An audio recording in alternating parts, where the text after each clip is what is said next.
Record বৃষ্টিতে দুই নদীর বেড়িবাঁধে ভাঙন, ফের ডুবছে ফেনী। বঙ্গোপসাগরে সৃষ্ট লঘুচাপের কারণে ফেনীতে চলতি মৌসুমের সর্বোচ্চ বৃষ্টির পরিমাণ রেকর্ড করা হয়েছে। আজ মঙ্গলবার সন্ধ্যা 6টা পর্যন্ত গত 24 ঘন্টায় জেলায় 440 মিলিমিটার বৃষ্টি হয়েছে, যা চলতি বর্ষা মৌসুমে একদিনে সর্বোচ্চ বৃষ্টিপাতের রেকর্ড। টানা বর্ষণে ফেনী শহরের বেশিরভাগ সড়ক হাঁটু পানিতে তলিয়ে গেছে। অতিবৃষ্টি ও ভারত থেকে আসা পাহাড়ি ঢলে বেড়েছে জেলার বিভিন্ন নদীর পানি। এর মধ্যে ভেঙেছে দুটি নদীর বেড়িবাঁধ। লোকালয় নদীর পানি ডুবতে থাকায় জেলার নিচু এলাকার বাসিন্দারা গত বছরের মতো আবার বড় ধরনের বন্যার আশঙ্কা করছেন। জেলা আবহাওয়া অফিস ও পানি উন্নয়ন বোর্ড সূত্র জানায়, গত 24 ঘন্টায় 440 মিলিমিটার বৃষ্টির পরিমাণ রেকর্ড করা হয়েছে। এর মধ্যে শুধু সকাল 9টা থেকে সন্ধ্যা 6টা পর্যন্ত 6 ঘন্টায় 207 মিলিমিটার বৃষ্টিপাত রেকর্ড করা হয়েছে। পানি উন্নয়ন বোর্ড সূত্রে জানা গেছে, টানা বর্ষণ ও উজান থেকে আসা ঢলে ফেনীর মুহুরী, কহুয়া, সিলোনিয়া নদীতে পানি আশঙ্কাজনক হারে বৃদ্ধি পেয়েছে।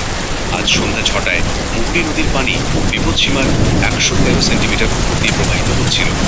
এই নদীতে পানি বিপদসীমা তা 12.55 সেন্টিমিটার। নদীর পানি বাড়ায় মুহুরী, কহুয়া, সিলোনিয়া নদীর বন্যা নিয়ন্ত্রণ বেড়িবাঁধের বিভিন্ন স্থান ধসে পড়ার আশঙ্কা দেখা দিয়েছে। বিকেলে সীমান্তবর্তী পরশুরাম উপজেলার পশ্চিম গোদানগর এলাকায় সিলোনিয়া নদীর বেড়িবাঁধে ভাঙন দেখা দেয়। এতে লোকালয়ে ঢুকতে শুরু করেছে নদীর পানি। এর আগে সকালে ফুলগাজী উপজেলার শ্রীপুর রোড এলাকায় মুহুরী নদীর পাড় সংলগ্ন সড়ক ভেঙে দুটি দোকান নদীর গর্ভে বিলীন হয়ে গেছে। ডুবেছে শহর। টানা ভারী বর্ষণে ফেনী শহরের প্রধান প্রধান সড়ক ও গলিগলি হাঁটু পরিমাণ পানিতে তলিয়ে গেছে। ডুবেছে ফেনী ফায়ার সার্ভিস, শহর পুলিশ ফাঁড়ি সহ বিভিন্ন সরকারি স্থাপনা। সকাল থেকে শহরের প্রতিটি সড়কে ছোট যানবাহন চলাচল বন্ধ রয়েছে। বিভিন্ন সড়কে হাঁটু পরিমাণ পানি থাকায় রিক্সা, ব্যাটারি চালিত রিক্সা, সিএনজি চালিত অটোরিক্সা সহ ছোট যানবাহন চলাচল বন্ধ রয়েছে। বাধ্য হয়ে যাত্রীরা পণ্যবাহী পিকআপ ও পাওয়ার ট্রলির মাধ্যমে চলাচল করছেন। শহরের প্রধান সড়ক শহীদ শহীদুল্লাহ কায়সার সড়ক সকাল থেকে কোথাও হাঁটু, কোথাও কোমর পরিমাণ পানিতে ডুবেছিল। একাডেমি এলাকার ভাষা শহীদ আব্দুস সালাম স্টেডিয়াম সড়কও কোমর পানিতে ডুবেছিল।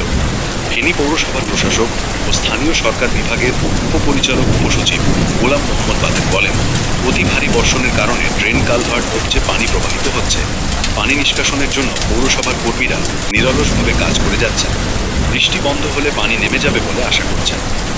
আবার বন্যার আশঙ্কা। ফেনীর মুহুরী, কহুয়া ও সিলোনিয়া নদীর আশেপাশের এলাকায় নিম্নাঞ্চলে নদীর পানি ঢুকতে শুরু করেছে। যে কোনো সময় মুহুরী নদীর বেড়িবাঁধ বিভিন্ন স্থান ভেঙে প্লাবিত হতে পারে বলে আশঙ্কা করছেন এলাকাবাসী। ফেনী পানি উন্নয়ন বোর্ডের উপবিভাগীয় প্রকৌশলী মোহাম্মদ আবুল কাশেম জানান, টানা বর্ষণ ও ভারতীয় পাহাড়ি ঢলে বিচিত্রবর্তী মুহুরী, কহুয়া ও সিলোনিয়া নদীর পানি বিপদসীমার উপর দিয়ে প্রবাহিত হচ্ছে। ভাঙন রোধে পানি উন্নয়ন বোর্ডের কর্মকর্তারা সতর্ক অবস্থানে রয়েছেন। ফেনী পানি উন্নয়ন বোর্ডের নির্বাহী প্রকৌশলী আখতার হোসেন মজুমদার বলেন, মঙ্গলবার সন্ধ্যা 6টা পর্যন্ত বিগত 7 ঘন্টায় নদীতে 500 সেন্টিমিটারের উপর পানি বেড়েছে। বাঁধের ভাঙন রোধে তৎপর রয়েছেন পানি উন্নয়ন বোর্ডের কর্মকর্তা ও কর্মচারীরা। নিয়মিত নদীর পানি ও বাঁধগুলো তদারকি করা হচ্ছে। ফেনী আবহাওয়া অফিসের ভারপ্রাপ্ত কর্মকর্তা উচ্চমান সহকারী মোহাম্মদ মুজিবুর রহমান বলেন, চলতি 2025 সালের বর্ষা মৌসুমে এটি 406 মিলিমিটার জেলার সর্বোচ্চ বৃষ্টির পরিমাণ রেকর্ড। আজ সহ আগামী দুদিন ফেনীতে মাঝারি থেকে অতি ভারী বর্ষণ হওয়ার সম্ভাবনা রয়েছে। ফেনী জেলা প্রশাসক সাইফুল ইসলাম বলেন, সন্ধ্যা 6টার দিকে তিনি ফুলগাজী নদী ভাঙন এলাকা পরিদর্শন করছেন। মুহুরী, কহুয়া, সিলোনিয়া নদীতে পানি বাড়ায় বিষয়টি নিয়মিত জেলা প্রশাসন থেকে তদারক করা হচ্ছে। সন্ধ্যা 7টায় জেলা প্রশাসকের কার্যালয়ে বন্যা ও দুর্যোগ ব্যবস্থাপনা কমিটির সভা অনুষ্ঠিত হবে। বন্যার সব প্রস্তুতি জেলা প্রশাসন ইতিমধ্যে গ্রহণ করেছে।